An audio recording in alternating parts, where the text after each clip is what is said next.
Good bye mister chips को हमेशा के लिए गुड बाय। इंटरमीडिएट अंग्रेजी निसाब से मिस्टर चिप्स का नावल निकालने के लिए वर्किंग पेपर तैयार कर लिया गया। इंटरमीडिएट निसाब में जेम्स जुलेटन का लिखा मिस्टर चिप्स नॉवल 55 साल से पढ़ा जा रहा था। इंटरमीडिएट में मिस्टर चिप्स की जगह सीरत नबी सल्लल्लाहु अलैहि वसल्लम पर मज़ामीन शामिल किए जाएंगे, जबकि Punjab curriculum and text book board doctor Abdul Rauf की सीरत नबी के मज़ामीन शामिल करेगा। जबकि बोर्ड के आइंदा इजलास में मिस्टर चिप्स का नावल खत्म करने के लिए वर्किंग पेपर रखा गया है। अकमल सुमरो हमारे साथ मौजूद हैं, उनसे तफसीलात जानते हैं। अकमल सुमरो, बताइएगा इस हवाले से क्या तफसीलात हैं?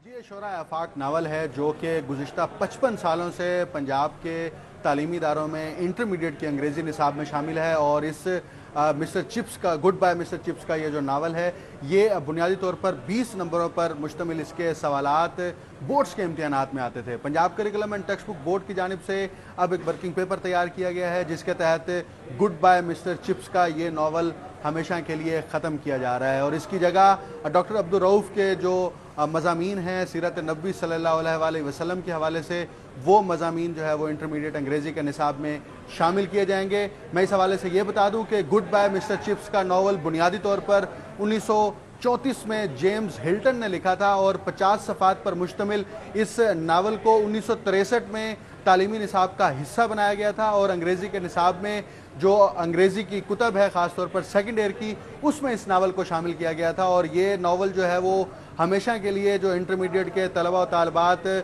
पढ़ते थे, उनको बड़ी दुश्वारी का भी सामना रहता था। अब ये मिस्टर चिप्स का नावल जो है उसको ख़त्म किया जाएगा। इस हवाले से टेक्स्ट बुक बोर्ड के जो बोर्ड ऑफ गवर्नर का इजलास होगा, उसमें वर्किंग पेपर पेश किया जाएगा और बाकायदा तौर पर हतमी मंजूरी जो है वो बोर्ड की जानिब से दी जाएगी। और इस तरह से आइंदा साल से इस निसाब को चेंज करके इसकी जगह सीरत नबी सल्लल्लाहु अलैहि वसल्लम के मज़ामीन शामिल किए जाएंगे। ठीक है, बहुत शुक्रिया, आप हमें अपडेट कर रहे थे।